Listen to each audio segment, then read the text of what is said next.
Good evening, everybody. My name is Adam Moore. I'm the Parks Development Coordinator. We did not reach quorum for this month's Parks and Rec Board meeting for the city of Milwaukie.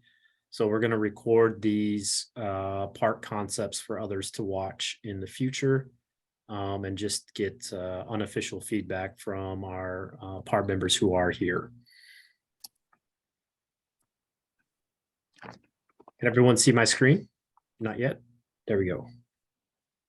Okay, so this is Bowman-Brae Park. This concept is highly based on the 2015 plan that was created by NCPRD. What we've got going on here, starting at the top of the page, which is actually towards the west, is we are looking to acquire a piece of the strip of property between Where Else Lane and Bowman-Brae Park. We'd be looking to purchase 16 feet of that to match up with the street. That would allow us to build this multi-use trail, which will be anywhere between 6 and 12 feet. The widths we're still working out. Just like the 2015 plan, here in the corner with this number 1 on it, we have a small rain garden. Coming down along here, number 2, that's our multi-use path. It would be larger here. We will be adding some trees to the property along this route. This is a large play area based on the feedback that we've received in August. We've added a swing set. There's been some particular requests for these to be accessible swing sets. So that's what we're looking into here. We've got a couple of benches along the play area here for caregivers or parents or friends to kind of hang out and watch. Right now we are showing a more of a nature-based play kind of play equipment here. So these are like rock hopping logs, and it could have some angled logs for climbing on and a net. This is a space here where we could do a porta potty or a temporary bathroom for events. We've got some bike racks. We've got our dog bag stations and recycling and trash receptacles. Those would probably be over by the pavilion instead. We do have the pavilion here, number 7, with a picnic table, as well as another picnic table here under the tree. Where this multi-use trail comes out to the street is still kind of yet to be determined. We're showing it right now at the intersection, although it's probably likely that it would move further over to Bowman Street. That's still something that we're working with other city departments on. Safety will be a big consideration when we cite that, as well as, if we push it back a little bit further, that would help us narrow up maybe some of this path over here to use a little bit less concrete and save a little bit of money. Parking is a real challenge in this neighborhood. We've also heard from a lot of people that accessibility is a concern. The neighborhood lacks a lot of sidewalks. The neighborhood has some trouble with, street conditions. So we've heard from people in our focus group with people with disabilities, including someone who lives in the Lake Road neighborhood who frequents Bowman-Brae Park and is very interested in it.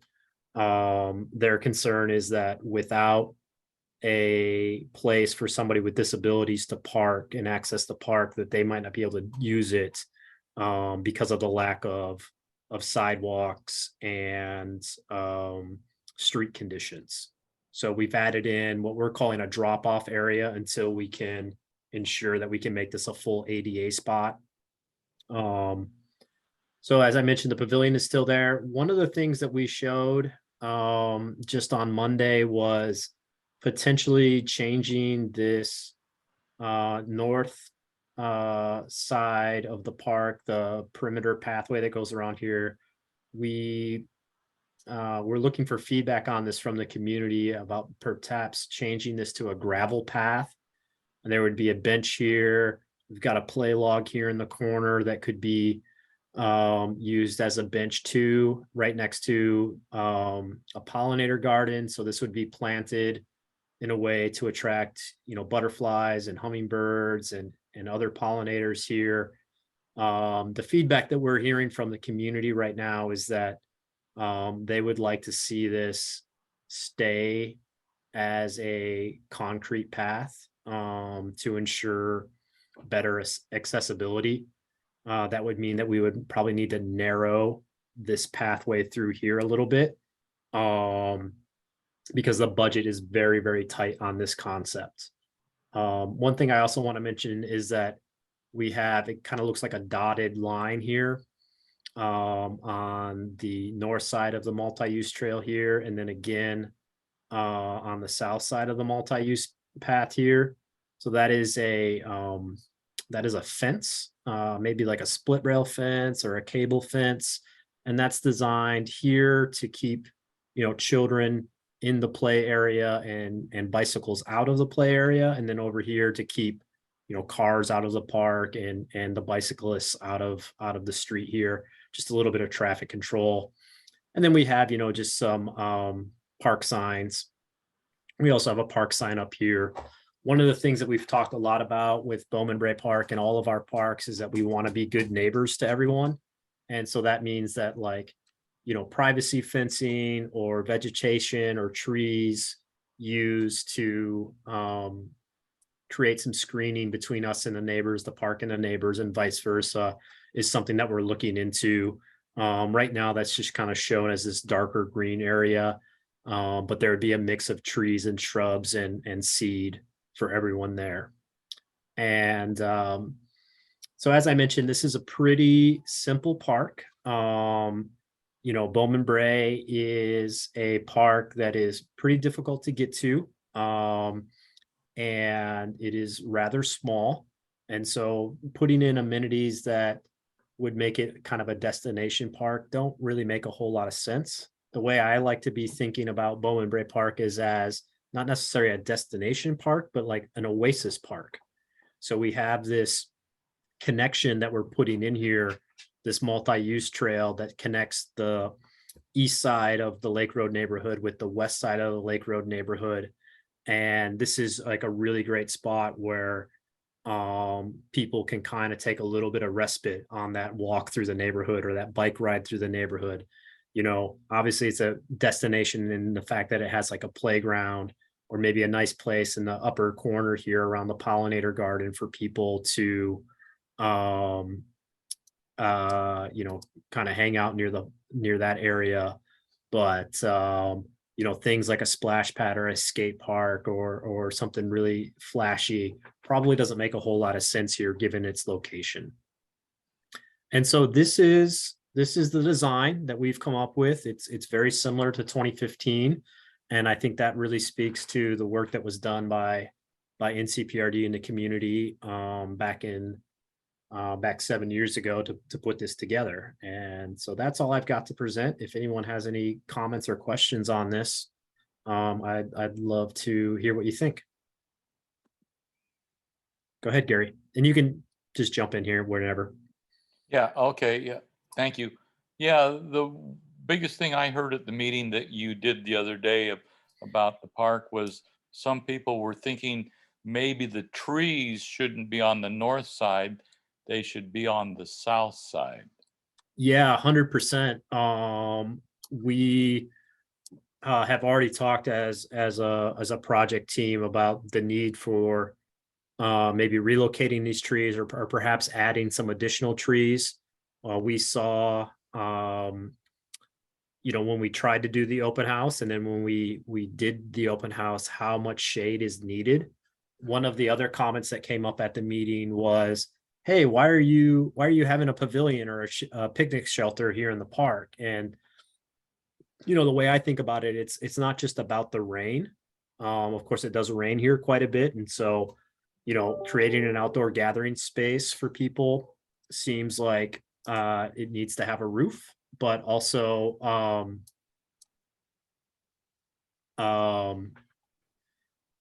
we want to make sure that we're providing some shade because it is going to take a while for these trees to grow up and provide that natural shade. And so, you know, Bowman-Brae Park, because of its location and because of its lack of vegetation, it gets really hot on hot days. So this can help it be that little oasis on people's walk or bike ride through the neighborhood. One of the comments that we heard at the city council meeting last night when we were discussing the need for acquiring this piece of property here between the park and Where Else Lane was there was a married couple who said that they lived on the west side of the park, and they had in-laws on the other side of the park. And now where they used to have a 15-minute walk through the park, and they didn't even realize that they were going across private property there. But now, because of the fence here with this private property owner, they now have like a half an hour or 35-minute walk all the way up to Lake Street and then all the way back down around. That adds like almost an additional mile. It's like 8/10 of a mile. And, you know, it means that they're taking that trip by car, even though it's, you know, could be just a very short walk through the park here. So I think that kind of shows the necessity of having this multi-use trail through here. Any other thoughts on Bowman-Brae Park? Pretty similar to what we were looking at in August, and pretty similar to what council approved in 2015. Yeah, Heather. Hi, sorry, I was trying to follow along also with the legend, but I was not, I hadn't brought it up ahead of time. There it is. Okay. So the area, okay, that's the bike racks. I was wondering if that number 5 was bike racks. Yep. And yeah, so you're saying that the pullout is sort of in lieu of, you know, being able to provide parking at this location. Yeah, so right now, you know, that is a Bowman Street is very narrow. And we don't think that we're not sure we can provide a full ADA parking space here. So we're calling it right now in these concepts as a drop-off area.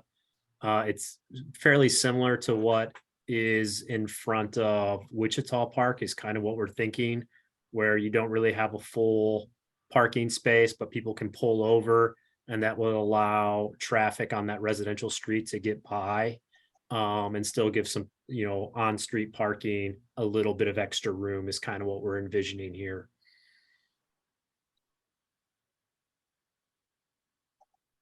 Adam, I remember you mentioning at the council meeting last night, kind of maybe some coordination opportunities with things like the SAFE program. Did I hear that right? Where, like, you know, Milwaukie is looking at improving pedestrian and bike access around town. Is there any future opportunities that, and maybe I misheard, but is there a future opportunity in this area that could also increase like bike accessibility, so that could kind of maybe hopefully promote people biking to the park? Yeah, so, you know, I've had a few conversations with engineering, and, you know, the challenge with Bowman-Brae Park is that, you know, Where Else Lane and Brae Street and this tiny little section of Bowman Street, those are inside the city limits.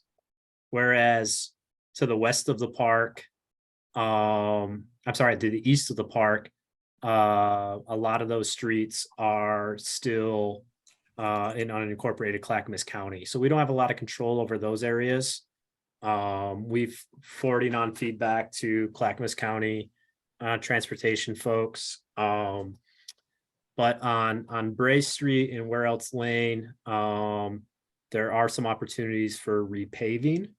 I think the city is working on its transportation plan, or they will be starting on their transportation plan soon. And I will be making sure to follow up with them, the people who are working on that, with the feedback that we've heard about Bowman-Brae Park and the lack of accessibility to it. And I think that might be a way that we can try and get some attention on the Lake Road area through that planning process. We haven't specifically mentioned a safe project in the neighborhood yet. But I would love to see one there myself. Okay, I'm going to move on to Balfour Park. If my computer is working with me here. And Adam, if it's possible, can you use the window for the full screen view? I think it might help us see it just a tiny bit better. Oh, sure. Thank you.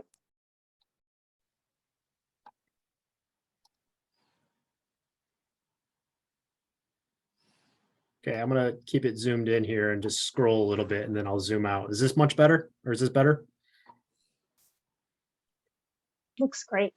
Okay. So starting at the north here, this is Bowman-Brae Park. One thing I want to mention is the tree key.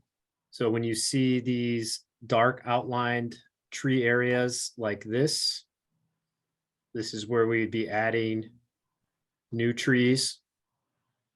And then when you see these lighter white outlines of the tree canopy, like these ones, this is where existing trees would stay. So up here in the corner, just like with the 2015 plan, we've got an embankment slide and we've got some landscaping boulders that could be used for kids to climb across and scramble on. These are engineered to be safe and to take the edges off and to be flat on top. There are far fewer of these in this concept than in the 2015 one because these boulders cost about $1,000 a piece. And we're trying to save a little bit of money. I really wanted to make sure that these concepts that we're showing all of you for all three parks are within our budget with enough room in them for inflation. So we've got an inflation budget on all of these parks at about 9%. And then we've got also contingency in there because we haven't designed these fully and we know that costs will change as we, sharpen our pencils and bring in the details here. So with that healthy contingency and inflation budget, we do believe that we can afford this here. So we've got some landscaping rocks, some scrambling rocks, an embankment slide, and that would use the natural slope of the hill for kids to go up this ADA accessible ramp and slide down. We've got some different play equipment in here. What we've shown at the different meetings is something that is nature-based or maybe like a hybrid combined nature-based play. This is also engineered wood fiber. Right now we're showing in all of our concepts that we would use engineered wood fiber. So if you were at the playground presentation, you know that engineered wood fiber is about $3 a square foot versus like something that might be more accessible, like a tile or a poured in place rubberized surface, which could be anywhere between like $15 and $30 a square foot, depending on what you use. So this is very consistent with 2015. We're also showing this path coming down around and splitting and this nice long natural swale.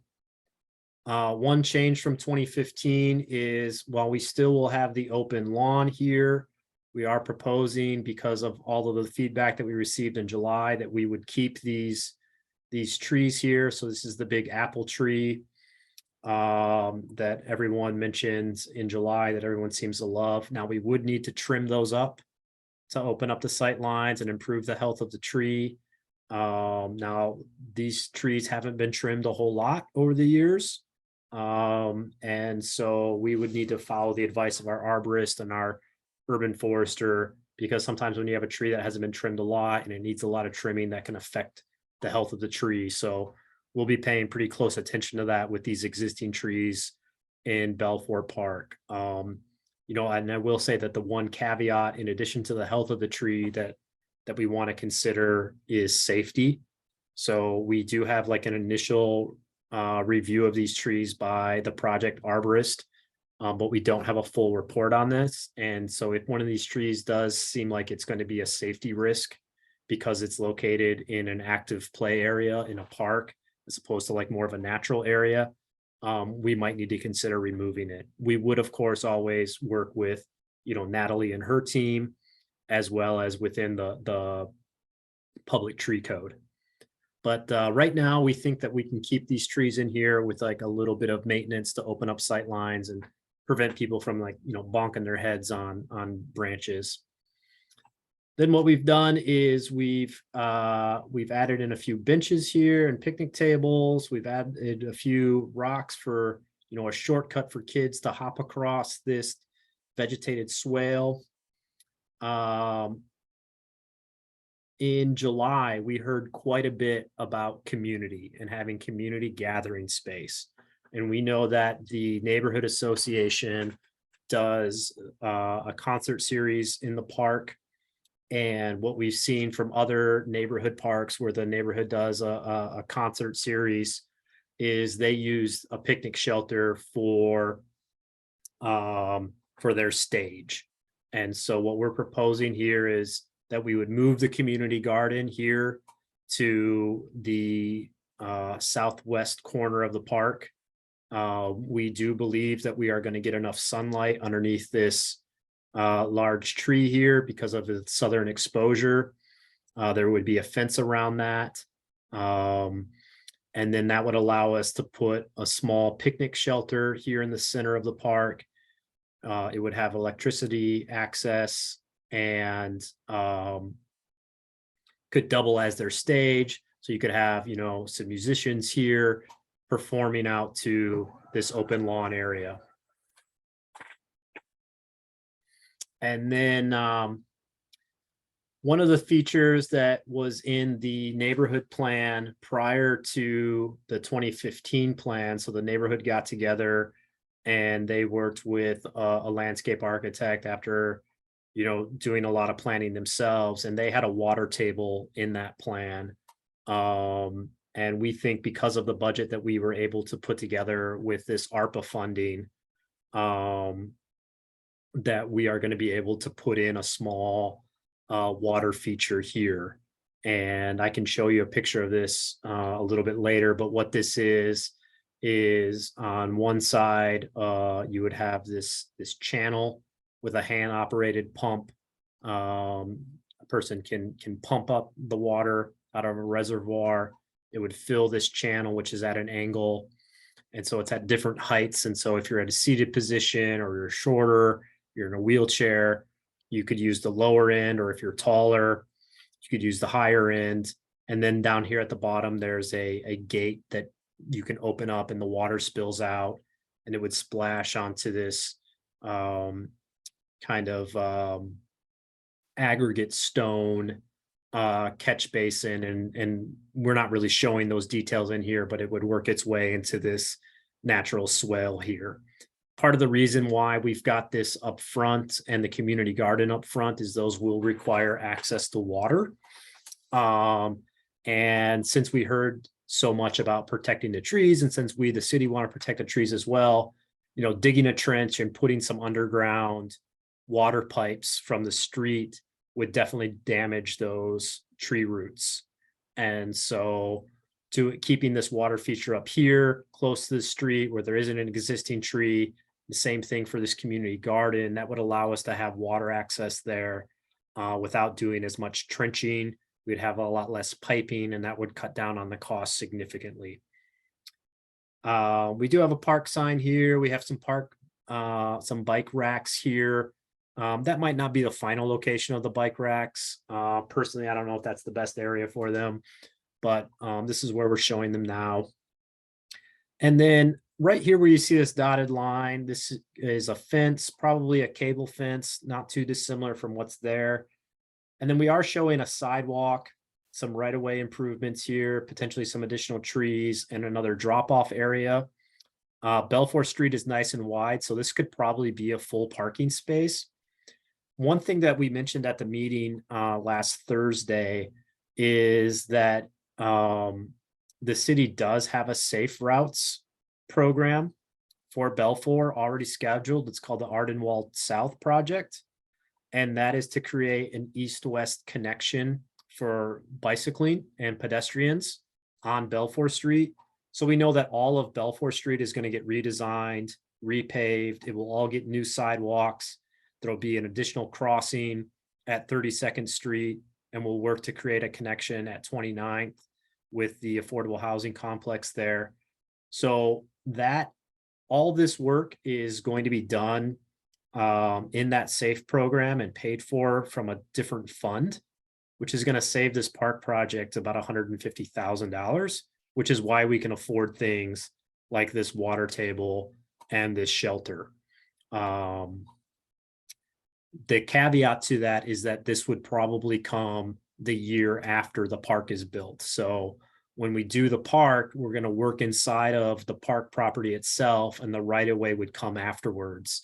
But we will work with the community and our engineering team when they design it to pass on any feedback that we have from this park plan. And actually, you know, when it comes to like repaving streets, you want to repave the street after you do the work in your park, because you don't want your big excavators and big dump trucks driving across a freshly paved streets and messing it up right away. You want to do the paving afterwards. So this is Balfour Park. What we've done here, different than 2015, is we've preserved some of this tree here, so maybe a little bit less of an open lawn space. We've moved the community garden. This is a little bit more similar to where the neighborhood had the community garden in the past. And then of course we've added in this water feature and pavilion and some rock hoppers across this vegetated swale to manage the stormwater. So that is Balfour Park. Does anyone have any questions or comments about that?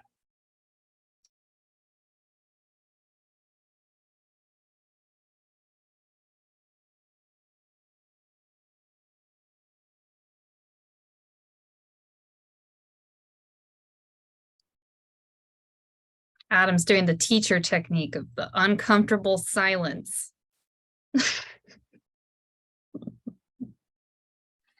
Hi, Heather. Hi there. I was waiting to raise my hand because I don't want to speak before PARB members. So I'm gonna just take a moment to see if anyone else has a comment before I offer one.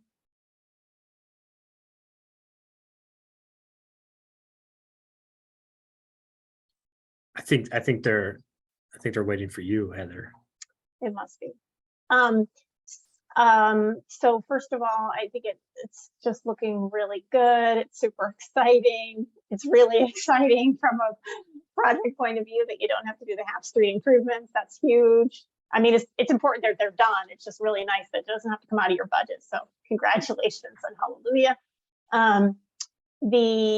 I think you really integrated a ton of amenities on a tight budget.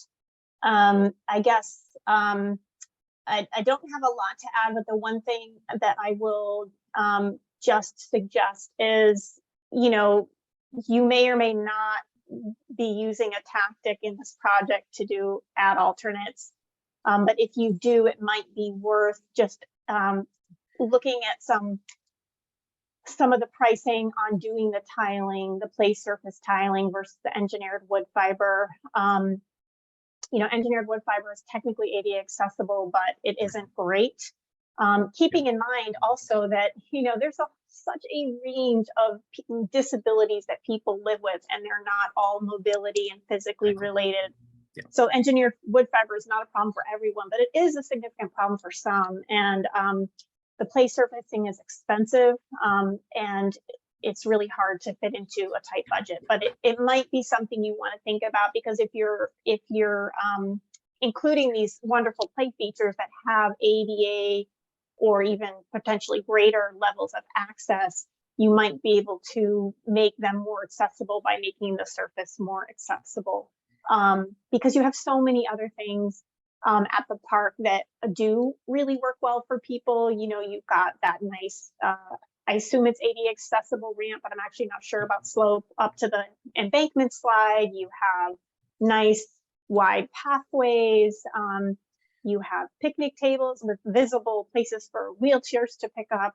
So it's hard, but I would say that if you could look at it from the perspective of it as an option, you never know. Maybe there'll be a cost savings that would allow you to do some of that, but it's expensive. It's a big difference. So I say that knowing full well that it's not easy. Yeah, no, 100% agree with you. And I think a lot of city staff and community members agree with you there too. You know, working through this project with a focus group with people with disabilities, and we heard quite a bit about that. I think, you know, when it comes to these concepts, we want to be really clear with the community about costs and budgets. And so we know that, you know, we want them to kind of take a look at these plans and understand that, you know, we can't have everything without some trade-offs. And so showing these with engineered wood fibers, and then having people like you just said, and we've heard this in many of our meetings, we've heard this in many of our surveys that people have turned in, is, hey, wait a second, this is engineered wood fiber. You just did a presentation on playgrounds where you told us all that that is not necessarily the best for everybody. We need you to rethink that. That's kind of helps spur that conversations. It helps manage expectations. You know, if we can find an additional, you know, $15 a square foot or $17 a square foot to do this, we certainly will. You know, one of the hopes is that some of that contingency that we have in there will work out. Yeah. You know, we are also looking at, you know, some creative solutions to our purchasing options. So perhaps, you know, the city purchases equipment through a purchasing co-op. Maybe we buy it ourselves and provide it to the installer, as opposed to having to go through the general contractor.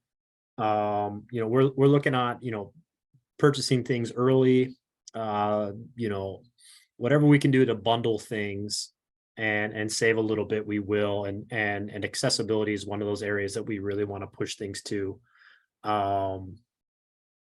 So there's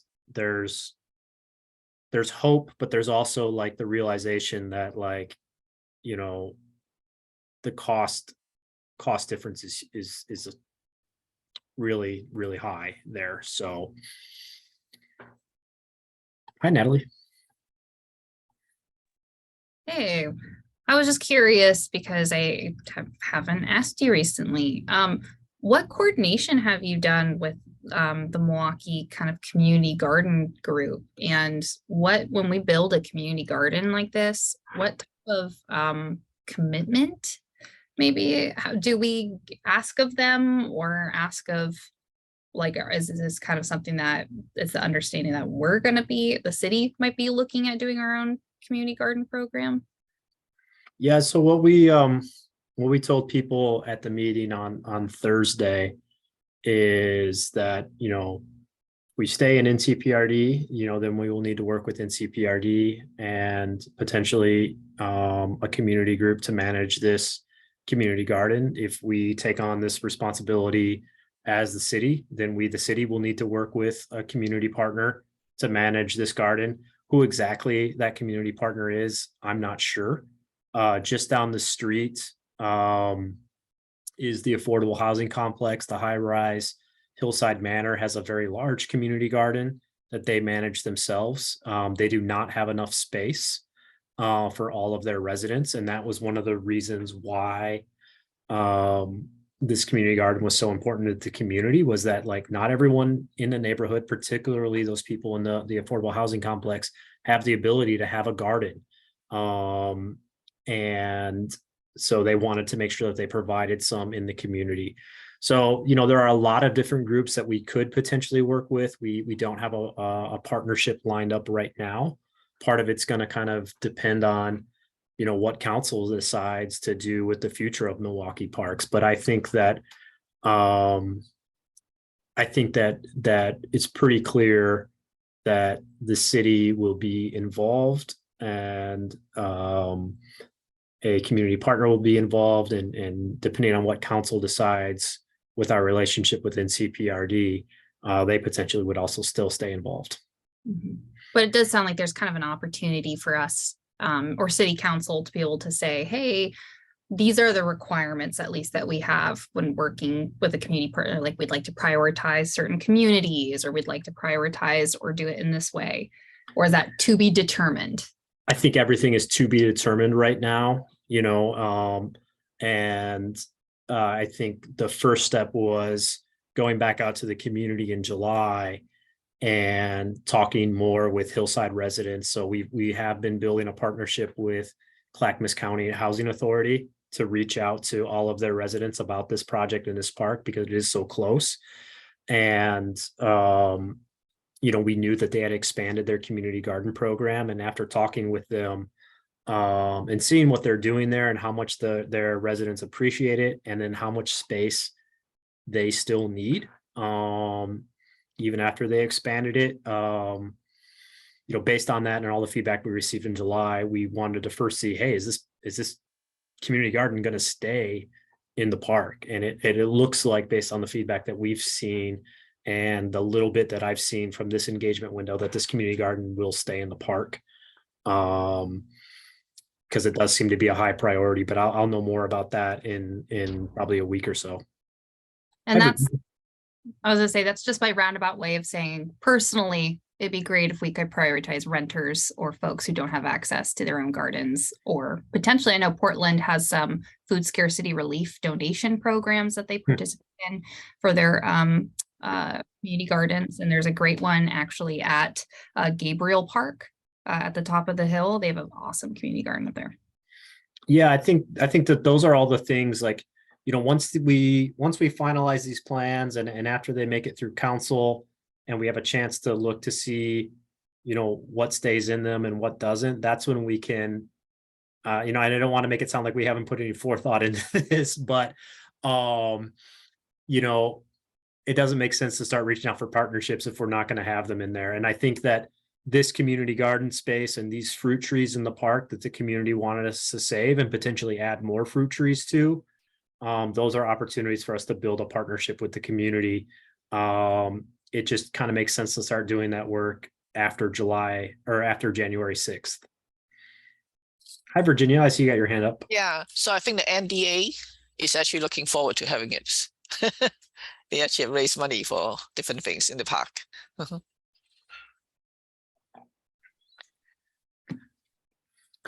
Any other questions or comments about Balfour Park? I see no peacock fencing. Say that again. Fencing, or Yeah, well, actually, that did come up at the public meeting. I'm glad you brought the peacocks up. I forgot about that. So we did talk about the fencing around the community garden. We did talk about planting the park in ways that would be beneficial to the peacocks. And we did also talk about public art. So the city does have a public art ordinance. So 1% of projects 1% of the cost of projects needs to go to public art. Because of the way that the ordinance is written and the committees that have to be formed and the process for everything, it was just kind of too much for us and our ARPA grant deadlines to work in public art to this planning process. So we're gonna start that separately after we get these plans approved, which is a roundabout saying that, like, Balfour Park's gonna have public art. We don't know what that looks like yet. We're gonna work in the ordinance, but one of the suggestions we heard on Thursday was that the fencing at Balfour Park, particularly maybe that around the community garden, should honor the peacocks who live in the neighborhood. And perhaps we should even name this park Peacock Park. And so it was suggested at the meeting that there maybe be a mural of peacocks on this fencing, but I'm also wondering if maybe we could, like, work with an artist. And so maybe that means we have like temporary fencing, and then we have like wrought iron peacock feathers as our fencing around our community garden. Like we could really go crazy here with the peacocks, and I know, Natalie, you love that idea. It definitely brings character to the park, I will say. I think I've shared with Adam that I think that there's some maybe native or I guess, peacocks, we call them charismatic species. So they can have a lot of cultural and, community significance as well. But it also, maybe we can weave in some just as beautiful local species, maybe. But we'll see what the community wants. Peacocks also don't mix with rain gardens is my guess, but I think it's going to be a challenge, but I think the community has spoken on this, and peacocks is the way that they want to go here. I don't know if I can really dissuade them elsewise. Hey, Heather, I see you got your hand up. Yeah, just a real quick thing. Feel free to reach out to maybe even inquire with Kevin about any insights he might have from the maintenance side. It's really early, but I think he could identify some things that would be just things to think about. And I think he probably has some experience with community gardens along the lines of just like really experiencing that kind of upfront passion that can kind of, wane and wax over time and then revive, and then how partners might be able to anticipate that or plan for it or staff it, things like that. And so feel free to reach out. We're here. Yeah, I'm really glad you brought that up, Heather, because back at the last city that I worked in, we used a lot of urban agriculture projects and community partners for planted areas, not in our parks, but in land bank owned property to help activate vacant residential properties and commercial properties. And we did see often ebbs and flows with our community partners. And sometimes what ends up happening is you have some really passionate volunteers who are involved in the community garden or the project, and then they get a shift change at work, or they move, or something happens, and you end up losing that community garden, and then you have to, as the city, find a way to rebuild a new partnership.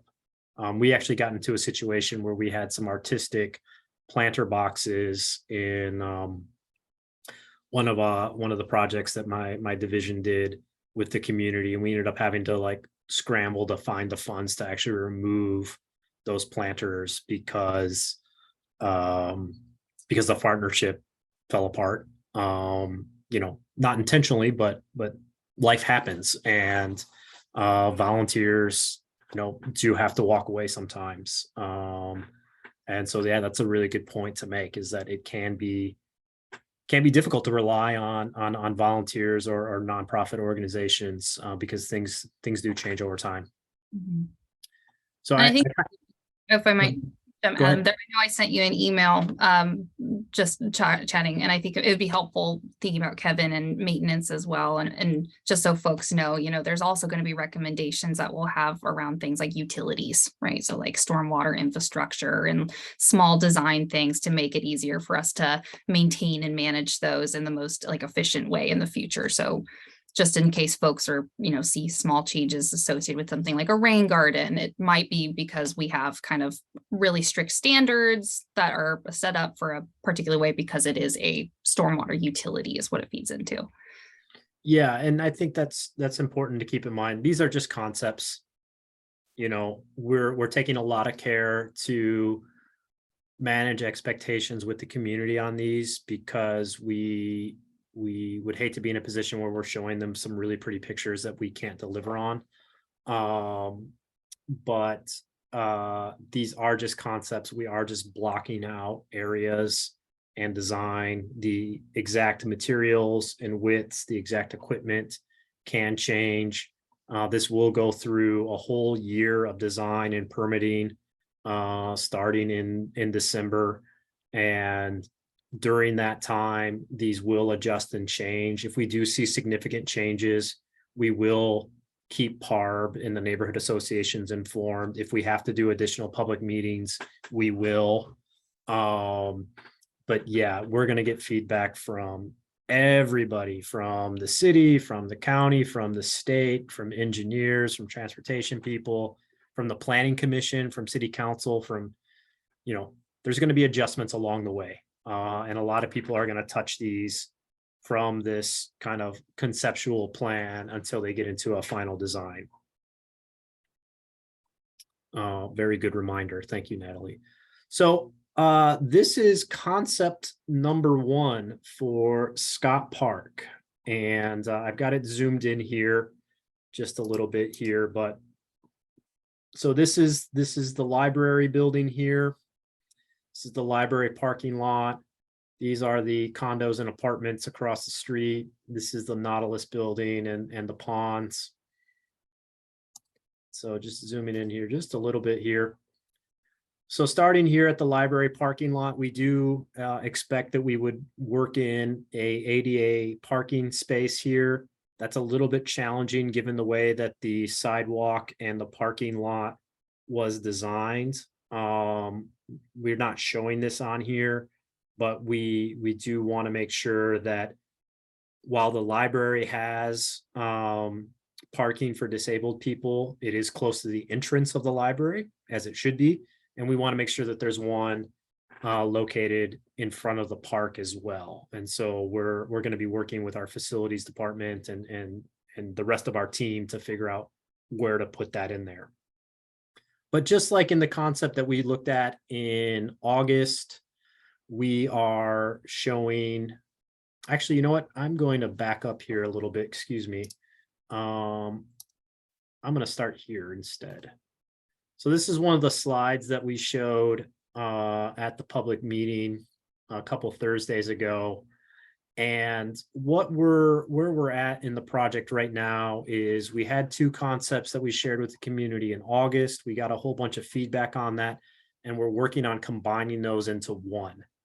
We still have 2 concepts, but there's a lot of overlap. So down here, you see items that will be in the design. So these are things that are in both designs. Those are walking trails. It's the open lawn space underneath the existing tree canopy. We do know that we have some trees that are in some trouble, but we're going to look at that arborist report and then make some decisions on them. We're going to have accessible benches and other seating areas. We're going to have picnic tables, both accessible and otherwise. We heard a lot about native plants for every park and every step of the way on this project. And so we will have lots of native plantings. We'll have bike racks. We'll have trash facilities, including, dog bag stations. The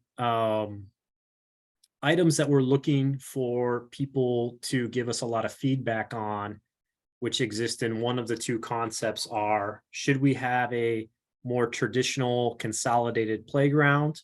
And what type of equipment should we have in there? Instead of that playground, should we have like a pergola or a shade structure? Should we have a soft surface trail that would go around some of the nature-based play items like our play logs?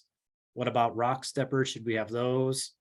What type of viewing platform should we have, if any at all? Keep in mind that because of the timeline on this project and the budget on this project, the area that goes, that little causeway we call it, between the 2 ponds, that area is outside of the project budget. It is not safe, and therefore it is going to be behind a fence and a gate. But we will be working to building a viewing platform in the corner of the park that I'll show. We are looking at a drinking fountain. The one that we're hoping to have here is this one with this really nice dog here. So it would have a dog bowl at the basin, as well as 2 different heights for the drinking fountains. One of the things that we heard in our focus group with people with disabilities is drinking fountains are often a very big challenge. If you are not able-bodied, you cannot always get up to the height of the drinking fountain. that the type of buttons and controls or knobs that are often used on many drinking fountains are not accessible. And so we are going to be taking a really close look at the drinking fountains that we select. And so that's why right now we're looking at one that has different heights here, because a lower height is not only good for a child, but also somebody in a seated position or who doesn't have or who relies on like a mobility device. And then, you know, stage renovations. So we know that the stage is very, very popular for library programming. You know, they did some library programming over the summer where they had like, you know, a popular puppeteer there, and they had 200 people in that amphitheater. And right now the stage kind of slants like this, and it's all bumpy asphalt. So putting in a nice level ADA accessible stage is one of the things that we're looking for some feedback on. Story walk kiosks. So one of the things that's popular with parks, particularly given that we're next to a library, one of the programs that they do is they have kiosks or permanent signage where they can put in pages of a library book. And then they take the kids and they walk around the park and they stop at each of the stations and they read a couple pages of the book, and then they walk to the next kiosk along the path. And then there is the existing Veterans Memorial in the park.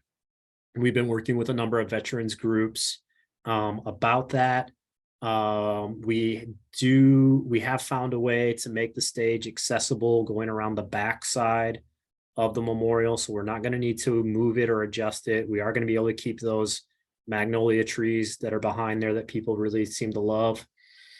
But we want to know, should there be additional renovations to this Veterans Memorial?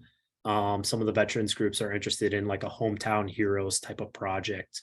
And so this is the feedback that we're really looking for from people. It's not just, hey, which concept do you like? One or two, but it's, hey, what sort of features that you're seeing in these concepts can you give us feedback on? So in our survey, we've asked people to rank these. And then of course, obviously there's essay questions in those surveys where people can give us other types of feedback and tell us what we missed. So these things down here, the walking trails, the open lawn, the benches, the picnic tables, the native plantings, the bike racks, the trash facilities, those are going to be in both concepts regardless.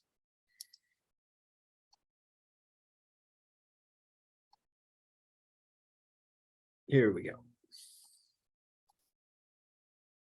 Okay, so starting again. So this is the library parking lot. This is the library. Number 11 here is that lawn outside the children's library next to the plaza here that we call it. That is all going to stay the same, just like in what we saw in August. The rain garden that manages all the stormwater is going to stay the same. As I just mentioned, the memorial is going to stay the same. The amphitheater is going to stay there. Of question is, how much do we improve this amphitheater stage? So starting here with number 1 in concept 1 is a pergola. If you're not familiar with pergolas, those are kind of shade structures, but they don't have a closed roof. So you're actually seeing through to the platform here, a cement platform, and the benches underneath. One suggestion that we had is that we might plant, some plants around here that would grow up along the pergola and provide some nice cozy natural shade there. Of course, there are a lot of maintenance considerations with that. But right now we're showing kind of a pergola here, which would create kind of some community gathering space. You know, maybe you can do a little bit of a lecture. Maybe you could just have a nice place to sit down, because right now, you know, with the exception of a couple benches that the Friends of the Library put in, there's only these benches here at the memorial and the steps for people to sit on. And so also the family who donated this property to the city, one of the wishes of their mother who donated the property and named it after their grandparents, Richard and Hannah Scott, one of her wishes was that there was a lot of benches and community gathering spaces in like a garden-like setting. And so that's why we're showing this pergola. We're also showing here number 12, that's a position where we could have some interpretive elements. Number 2 here is potentially where we could work in some public art. Here we've got a drinking fountain. This number 14, you're going to see a lot of. This is one of the positions that we could see some story walk kiosks. Outside of the walking path, this dark green area would be different native plantings, whereas this light green area here along the pond would be our riparian area. This walking path has changed since August. One of the things that we are trying to do to potentially cut down on our costs, as well as to reduce the carbon footprint of the project, is perhaps utilize the existing cement pathway. It is important to note that this existing pathway is maybe a little bit narrow. If you are in a wheelchair or you are providing walking assistance to someone, because it is only about 4 feet wide, whereas these new lighter colored gray walkways would be probably 6 feet wide, which would allow for someone in a wheelchair to have like a caregiver or a friend, family member walking alongside with them, anyone in a walker who needs some assistance, a parent or an adult holding the hand of a child walking through this, that would be room for both of them there. Whereas this is more narrow, but it does save us some money, and it does reduce the amount of new concrete that we put in the project, which would cut down on the carbon footprint of the project. Here, number 7 in the corner, we would see underneath the existing trees here. It can be hard to see, but right now we are showing all the existing trees staying. We do have some questions about the existing trees over here. Their health is looks pretty poor right now, but we're going to rely on that final arborist report before we make any decisions on that. But over here, underneath the existing trees, we could have some play logs. Right now, we're just showing 2. That could change. This could be more robust kind of nature-based play depending on budget. And we've got this soft surface path. So similar to, Heather's comments earlier, the soft surface path, one of the trade-offs with it, given that it would be like a wood fiber path, perhaps, is that this is not always the best for people with walkers, with mobility devices, or any sort of mobility challenges. So that is a trade-off that we would have here if we're going with something a little bit more natural. Number 3 here, this is a bench, which would be an accessible bench. Number 13 is an accessible picnic table. This is the pond platform in this concept. So this is some form of perhaps decorative concrete or stamped concrete or some other sort of hard surface, kind of circular space with a seat wall around it, number 4, and some benches here, number 3. Number 8 here are some rock hoppers. So we're not really showing this in much detail here, but there's potential that we could have some rock hoppers and some nature-based play around the base here, giving kids kind of a fun place to go. And then number 8 here, we showing kind of a shortcut up the hill, because kids aren't going to want to come all the way over here and all the way back around, right? They want to run up and have a little bit of an adventure, and they could do that up these stepping stones here, number 8. But this would be a brand new accessible path, and it would go along the hill here, around the bank here, excuse me, kind of up the hill where the steps are. Those steps would be removed, and we would then have some access to the stage area. And then this path would then double back over here to the top of the pergola again. And that's concept number 1. And I'm just going to pause here and see if there's any questions or comments on concept number 1. I do just want to give a quick time check, Adam, just so that I know it's getting close to 6, and just in case folks do need to head out. But I encourage you to stay around and look at concept 2. Anyone have any questions or comments on number 2?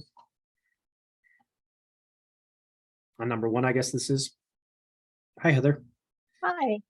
Just a really quick thing to circle back to some comments that we heard at PARB several years ago about when the library opened, really wanting to figure out ways to spill out of the library, and that children's area is right on the north side where the project boundary meets that turf area of number 11.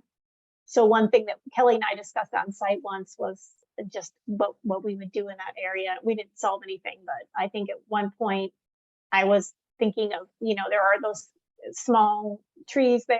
I think they are those little trees. There's a couple small trees here, yeah. Yeah, and whether if that, was intended to be a little bit more like a story garden, if there's like a fencing thing that could contain that. So could be part of thinking about that space. Yeah, what we've seen, with library programming, and they're just really getting up because of COVID. They're just now ramping up their programming. But what we saw, with like the open house and what we've seen with the programming and some of the community meetings that we wanted to do, this nice flat lawn space and this nice flat cement plaza, it's like the only flat space in the park right now.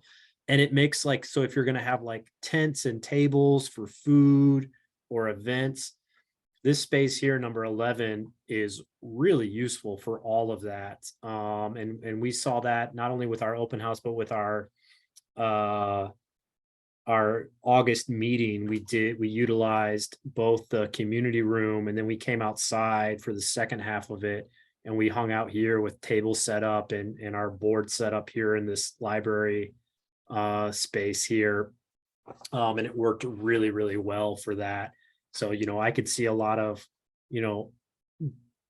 games of Duck, Duck, Goose and all sorts of story times going on here. Maybe Duck, Duck, Millie. I don't know.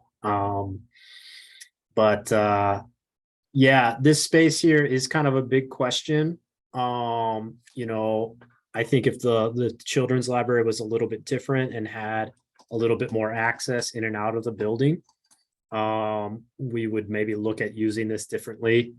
But because of its location next to the parking lot, and because it's nice and flat here, we've stuck to maybe thinking that we're going to keep this the same. Does anybody else have any other while my cat meows for dinner, any other comments on number what are we, number 1 here? Okay, and number 2, I'm just going to point out the differences here since I've already shown you most of it. So number 2, the big difference between 1 and 2 is number 2 here has, instead of a pergola, a more traditional playground. What this equipment looks like, we're not sure, but we're showing right now more of a traditional structure with some musical instruments and some benches. This ADA path would kind of elongate a little bit. We're also showing a different pond platform here. So this one is wood and would become some of this ADA path here. We're showing some improvements to the Veterans Memorial and then some improvements to the stage here. Again, we can pick and choose here a little bit, but it's probably hard to have a pergola and a traditional playground. It's probably also hard to have a traditional playground and nature-based play budgetary wise. And this is the decision for Scott Park is, do you build this, kind of consolidated, perhaps more traditional playground right here at the top of the hill in Scott Park, which I do recognize would kind of change the feeling of the park a little bit.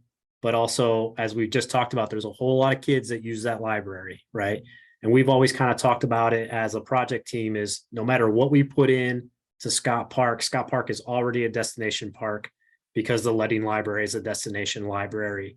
We know that like a good deal, a very, very high percentage of the people who use the library come from outside the city here. We know a big group of those are children using the library. And there's also currently not another public playground downtown yet.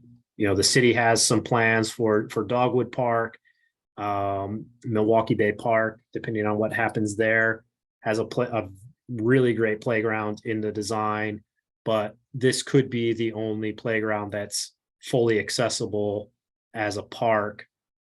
We know that there's a nice playground and play area at the school down the street, but that's not available during school hours all the time. So that is the question for Scott Park. And I would love some feedback from you all PARB members, because right now between concept number 1 and concept number 2, it's 50.1% and 49.9% between these two concepts.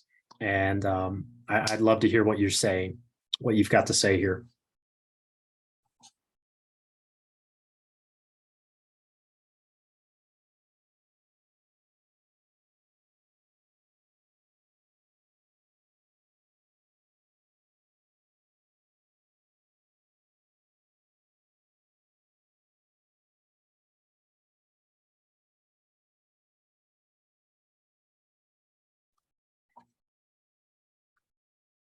So nature-based play or traditional play?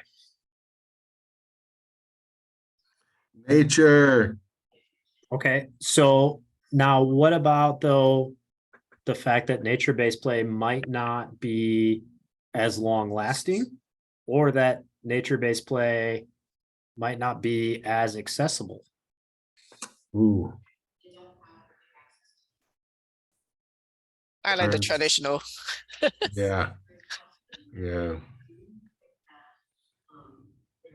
And then maybe thinking about that, like, you know, and I wasn't around for this, but I know that there were a lot of conversations that happened with PARB in the past about, hey, we want accessibility. Hey, we want something maybe more less contemporary. We want something maybe less traditional at Scott Park. So how do we balance accessibility and nature-based play? How do we balance those different things? We've also heard a lot about, you know, sensory-based play, which can involve like musical instruments. But I've got some condos down here whose balconies pretty much overlook that park. So those are the challenges and the decisions that we're trying to make. I know, Virginia, you mentioned you prefer like structure-based play. Do you want to say why? Well, just because it seems like to attract the children to go there more, because they'll be here, you know, with the theater, and then they can play, or if they come for the library, they can go and play a little bit. And the traditional park is more accessible for everyone, right? It can be. Now, we are still showing here right now engineered wood fiber. I think that we would be really striving, if we go this direction, to make this one of the more accessible safety surfaces. But right now, for budgetary reasons, we're showing this as engineered wood fiber. I will say I did hang out at the library during their book sale on Sunday to get some more feedback from people and collect some more surveys. And I got a really good comment from someone who said, you know, hey, I like nature-based play, but right now you're showing it in this corner and this corner, and then over here and then over there. I got 3 kids. And if I got one kid on logs and another kid on rock hoppers and another kid over here, that's really hard for me. A traditional playground might be what we see elsewhere, but if I can sit on this bench here and keep an eye on all 3 of my kids and keep them contained, you know, this woman, at least that I talked to at the book sale, said that's something that she would appreciate. Hi, Virginia. I see you got your hand Okay, up. so I think the Milwaukie Bay Park eventually will have a nature play one too. So instead of having 2 of the same, you'll have 1 of each kind. Heather, do you want to maybe talk I don't want to put you in a weird spot here, given the status of the project, but do you want to talk a little bit about what was proposed at Milwaukie Bay Park, or is now not maybe a good time to do that? Oh, it's fine. And I can do so really quickly, but yeah, Virginia's right. That's designed as a nature play. And the main nature play components are there's basically, because of Milwaukee's slope, we're it's not like a blank canvas in terms of having one big pad. But what it does do is it gives us some fun slope to work with. So the largest tier, there's 3 tiers, sort of at the top, a middle, and a bottom as far as the slope goes. The top one is more of a wooden climbing structure, maybe with some netting as well. And it's all tile surfacing, rubberized tile. So it's the most, accessible surfacing. The second tier is connected to that top tier via an embankment slide and also some scrambling rocks, so people can go up and down, as well as some big, stone stepping, stair type things. And then that area, if I remember correctly, has a disc swing type thing and some instruments, and I'm forgetting, I think it's like an instrument panel. And then has, I think, like some scrambling on like an artificial turf down to the lower tier. The lower tier is also connected to the top tier via an artificial turf slope. That was the option instead of poured in place. And it has like rings you can scramble through and ropes you can, lower and climb your way up through. So it's meant to use the slope for a mixture of nature play and sensory play and accessible play.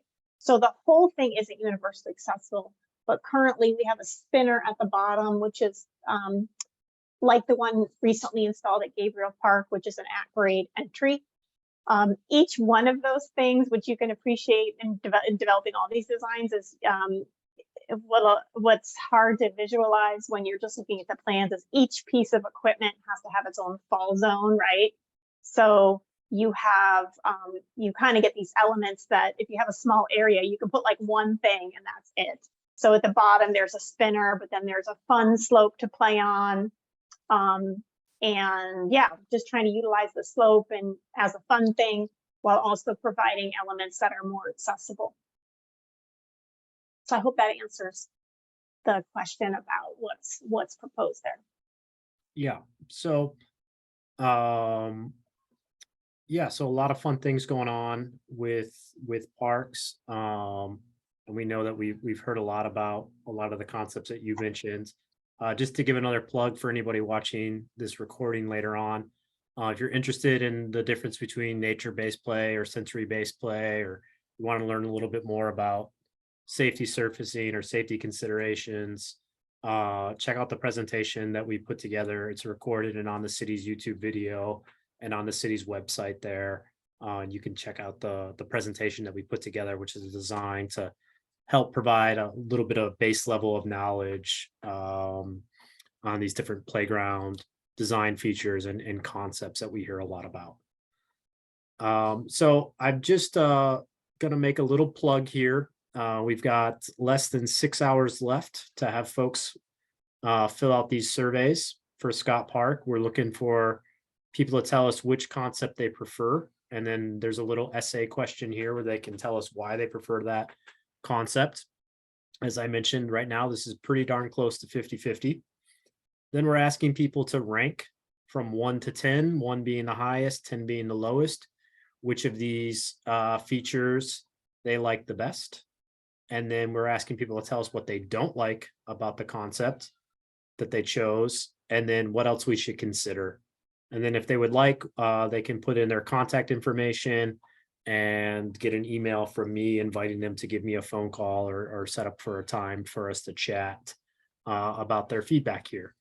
So that's a survey that's going to be online tonight, Wednesday the 19th, until about midnight. And we will see tomorrow morning if we have a break in our tie between concepts. So I am going to, unless there's any more comments on Scott Park or Bowman-Brae or Balfour, I'm going to stop the recording. Any last words? Great job, Adam. Okay, we're done recording. Thanks, guys. Thank you, Adam. Good job. I do want to note that I had planned on, if we had started on time, doing just 25 minutes of park. And then I told Natalie this, she can attest this. I was going to work in little 5-minute breaks. I was thinking about some of the comments I heard about last month's presentation and its length, and but it didn't happen. I'm sorry. I'll take the blame on this one. I was a talker on this one. Adam did have a full game plan. He was like, I can't go over. I can't go over. So Well, I was expecting us to go till 6:30. I may have read that wrong. So I'm like pleasantly surprised that we're done. But I also really want to applaud the work you've done in a super short amount of time with a ton of engagement and beautiful designs. And yeah, you make it look easy, and I know it's not easy. So really, really nice job. I would second that. Like, it is a lot of work in a short amount of time. Like, I can't believe everything that you all have done. And like, from the time that we learned we got these funds to now, I mean, that's crazy. It's amazing. Yeah, well, thank you both for that. I will say I really like engagement. I'm really glad that our engagement is wrapping up here. You know, I'm tired. I am done with evening meetings for a little while. I'm done with weekend meetings for a while. No more. I'll see you guys on November 1st. Thanks.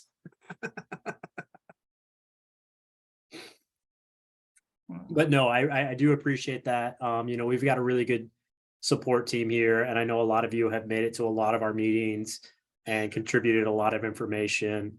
You know, it's not just a lot of work for us as a project team to put this stuff together, but to keep asking all of you to give us your feedback and your time as volunteers and as community members. You know, I know it's a big difficulty for all of you. You have families, you have lives and jobs and other things going on too. So, you know, the community is really stepped up here, and you all have really stepped up too. So thank you all for that. And regardless of what happens, whether it's concept A or concept B, or whether we need to kind of adjust due to inflation or labor shortages or whatever else might come our way, I think we're going to have 3 really great parks here in about 2 years. So hopefully we're cutting the ribbon right around this time in 2024. So thanks. I do want to propose maybe one thing that would be interesting, and don't think we've really kind of focused on it as a city. We've never had a reason to, but I might want to, I know there's some few resources, and I think I even sent you one on like what kind of culturally significant species, and I'm not stuck on peacocks, but I was just thinking about this, talking to like even like Grand Ronde or Portland Audubon, and seeing if maybe peacocks are like a integral part of our ecosystem, and we can celebrate it with some interpretive signage or something. I got to learn about these peacocks. Is what I think I'm starting to learn. We're gonna have to learn a lot about peacocks in a very short period of time, I'm afraid. I also really want to steal the first herons art project for Milwaukie Bay Park and put it in Scott Park. So just gonna go on the record saying I think everybody wants that art project in their park. So because it's really cool. But yeah, I think that you know, all joking aside, you know, we have some opportunities for some really cool interpretive signage or some really cool artwork here, which makes me, you know, think about the fact that, like, you know, we are seeing these concepts right now as they exist in 2022, and, you know, along the way they're going to change, but also, like, you know, 5 years from now, 10 years from now, there's opportunities to add to these parks and change these parks as well. So I've been going through a lot of the historical documents on the library and Scott Park and seeing all of the different things that are on that piece of property's timeline. It's pretty impressive to look to see how the landscaping and the built environment around it, and the natural environment around it changes. And part of me even thought this morning as I was flipping through it again, thinking like, man, is this stuff even going to be around in like 20 years? Look how much this park has changed. But yeah.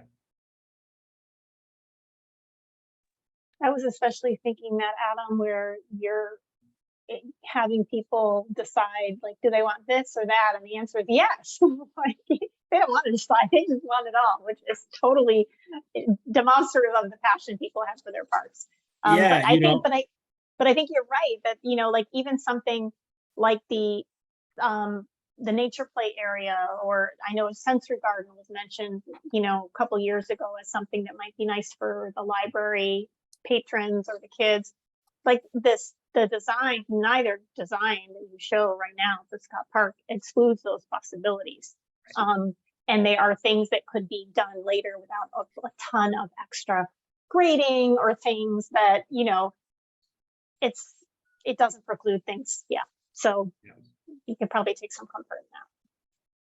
I thought it'd be cool at the library, especially Scott Park, for thinking about like a sensory garden. I know that the library, I think during 2020 or maybe it was 2021, they did a kind of a storybook walk where like each stage was a section of a story along a pathway for kids.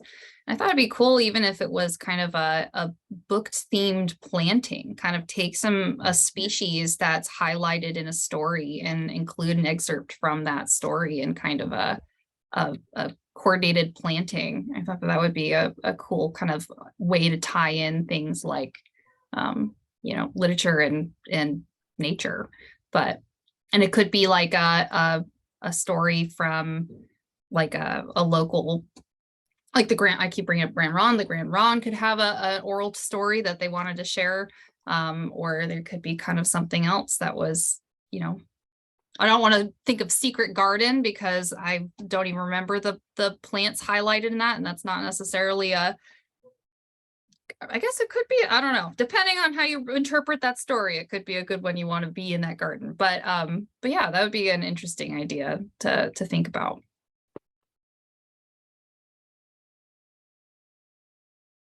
Hi, Gary. The only thing I wanted to say, it looks like we're still recording. At least it's showing on my screen.